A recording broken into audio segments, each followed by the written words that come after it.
The police weren't yet here, but it made no matter. I had seen everything I needed to see. It was time to lay this mystery to rest and expose the guilty party for all to see. I do so love it when someone other than me gets their comeuppance.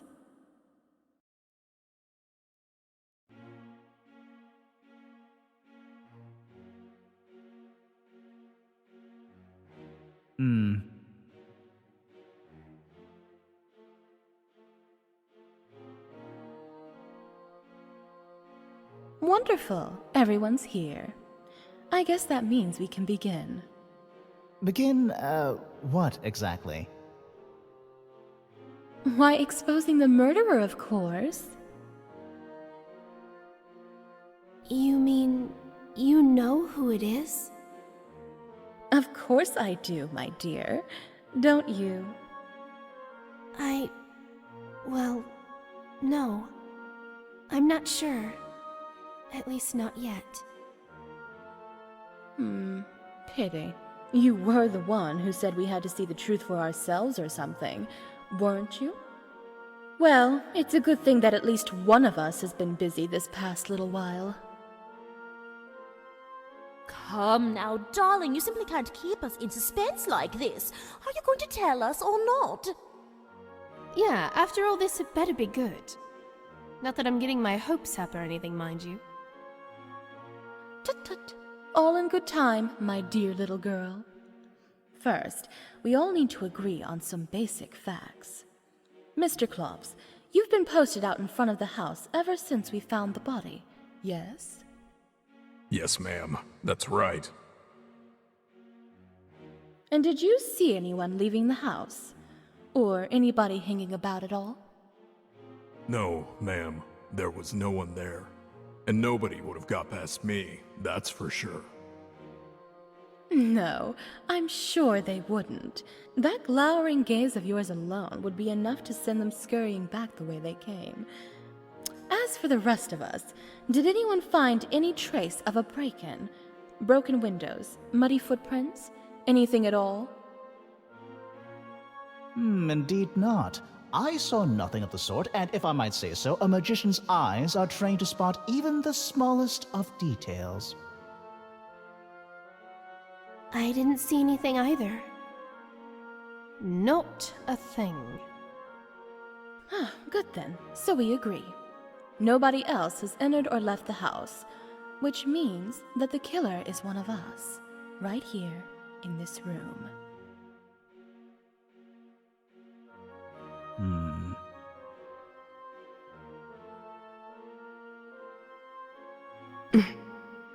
Darling, this is just too much. If you make us wait even a moment more, I shall need a glass of brandy and a bottle of smelling salts.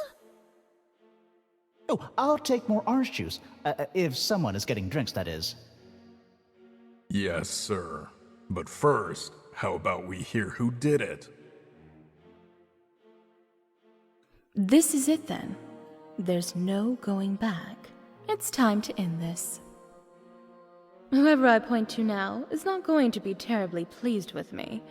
But that's fine, as I'm not terribly pleased with them either. If they wanted to have half a chance of getting away with this, they made a most misfortunate choice in trying to frame me.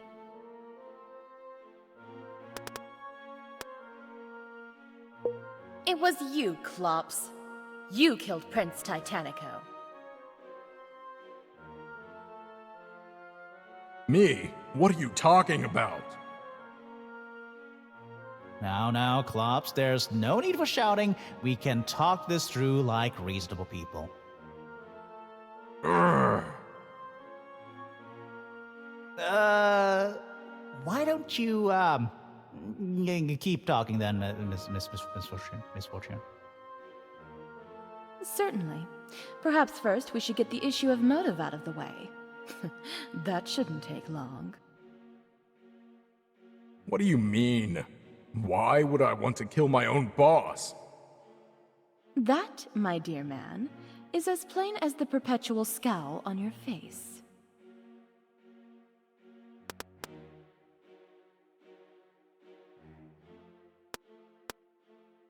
Quite simply, Mr. Clops, you were sick and tired of being a mere valet. Clops, where have you been? My mid-afternoon cognac is late. Sorry, sir. I'll fetch it straight away. Good. And see to it that it doesn't happen again. Oh, and before you go, draw those blinds. I am trying to read some Guy de Mauvasoir in this wretched light. Pah! It is ruining the mood. Yes, sir. Anything else, sir? Yes, there is an orange juice stain on my best cloak. I shall need it cleaned at once. Yes, whatever you say, sir.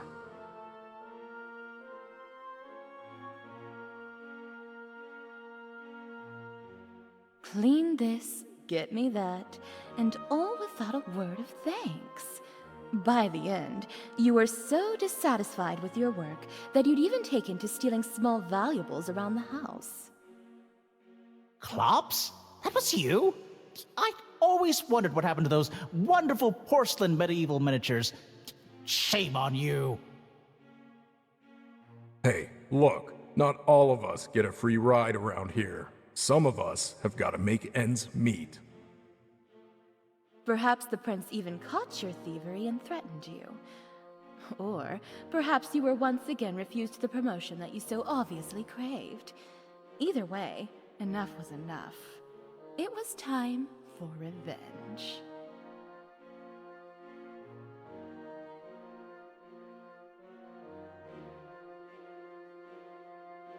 I'll, take your silence as agreement then. Take it how you want. I didn't do it, so I won't cop to nothing. Still playing stubborn, are you? Very well. I think you'll come around when we consider how the prince was actually killed. How? But we know how. It's pretty obvious just by looking at him. Yes, that's just what you'd like us to think, isn't it? But the truth is that the prince...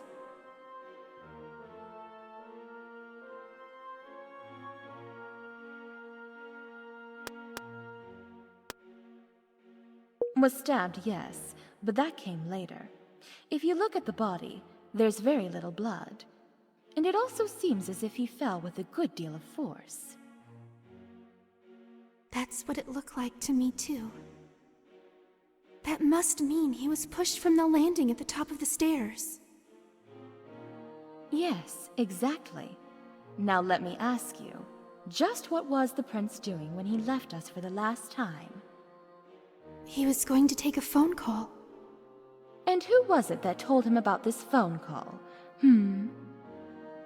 Why, it was Mr. Clops. So what? Of course I told him about the call. That's just doing my job. Your job, yes. And also the last straw. He told you to fetch some candles for us while we stayed in the dining room, which you did, but not before you followed the prince back to the hall and pushed him to his death. That's baloney. Oh, come now, Mr. Clops. You had by far the best opportunity of any of us. And when you saw the prince alone, on the phone by the balcony with his back to you, you just couldn't resist. All that anger and resentment came welling up, and then whoops! In an instant, it was too late, and the deed was done. That makes a lot of sense, actually. The simplest solution is usually the right one. But it doesn't account for the stabbing. When did that happen? Ah, the little teacher's pet has been paying attention. Well done, dear. You see, the stabbing was done.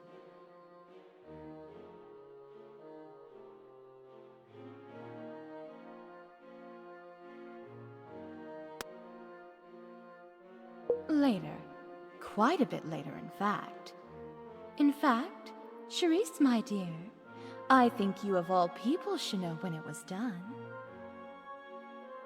You mean when... Oh! Darling, seriously, what do you mean? I think she's saying it was when he... found the body. I saw him go into the hall, and thought it took him a little too long to come back out. Wait, you what? Why are you all ganging up on me all of a sudden? I thought you were the nice one. I'm sorry, but it's just the truth of what I saw. You see, after toppling his old master, Mr. Clops had a few moments to reflect while he puttered about fetching candles and the like. He realized that if we knew the true nature of the attack on the prince, he was sure to be the obvious suspect.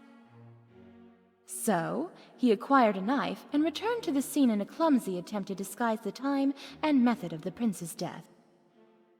Before we get any further, I really must say that I am shocked and appalled that anyone on my friend Titanico's staff could behave in so ghastly a manner. Right. However, if what you say is true, Misfortune, then that leaves one question of supreme importance. Where now is the knife? Orangey's got a point. If Clops here did the stabbing only seconds before finding the body, then he must have had it on him during the commotion of rounding us all up. This is it. The one-eyed brute must have had it on him when he came running out of the hall. Solve this one, and it's sure to be the final blindside that I need. Very well, then. I will enlighten you all one last time. You see, the knife...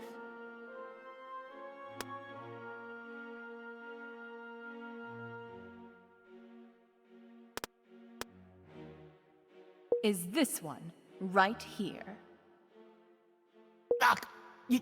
You have it. Everyone, stay back. She's armed and very likely dangerous. Oh, don't be absurd. I'm not threatening you. I found this in my bag a little earlier. I must admit, I was quite confused as to how it got there myself. Until now. What do you mean? Oh, my dear. You're still young.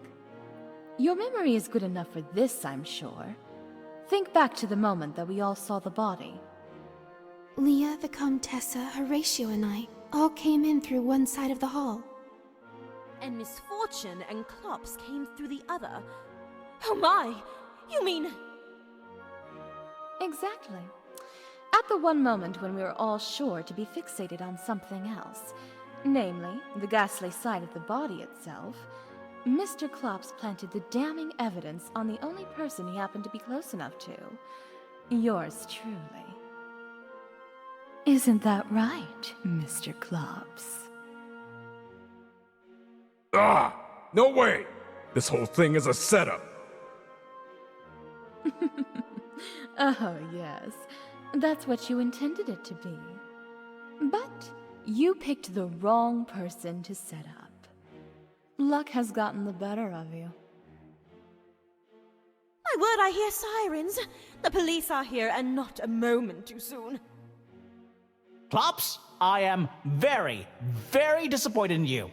I shall make certain that your pay from my late friend's estate is suspended with all possible haste. All right. That'll really show him. You good-for-nothing, pointy-hatted phony! You're the worst of them all! Clops, that is quite enough. Surely you're going to cooperate with the police, aren't you? Fine. I know better than that. But you haven't heard the end of this. Mr. Clops, if you are innocent, I'm sure the police will find that out.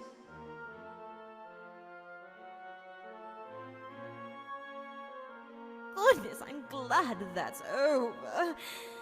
But at the same time, I can't help but feel a little disappointed, don't you think, darling? How so?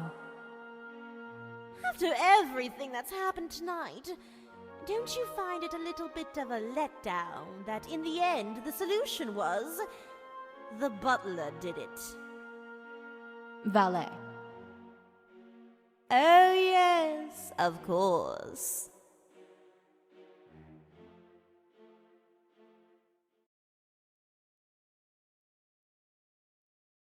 I should have been relieved that it was all over myself, but the way Clops had resentfully stomped off, I couldn't suppress a slight flutter of worry. He was a man who held grudges, to be sure. Was it possible he'd find a way to escape and come for me next? Was there even a chance he hadn't actually done the whole thing? But those were questions for another day. The important thing for now was that I was off the hook. One really must look on the bright side of things from time to time, after all.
Ah, yes. They just keep dropping dead, the poor dears. It's so hard to find a good man with stamina these days.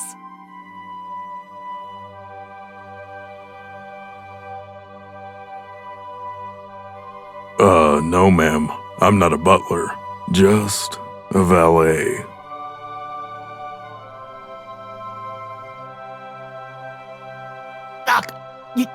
You have it. Everyone, stay back. She's armed and very likely dangerous.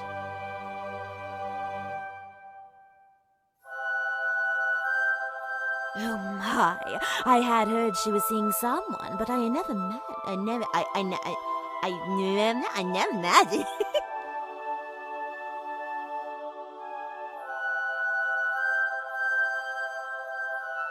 Perhaps you preferred that your wife... No, that is your husband. You are the wife, and I am an idiot.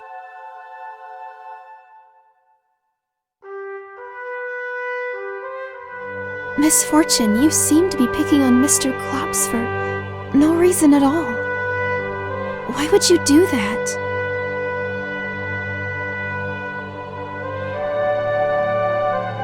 Yeah, nice place you got here. If you like entertaining dead people,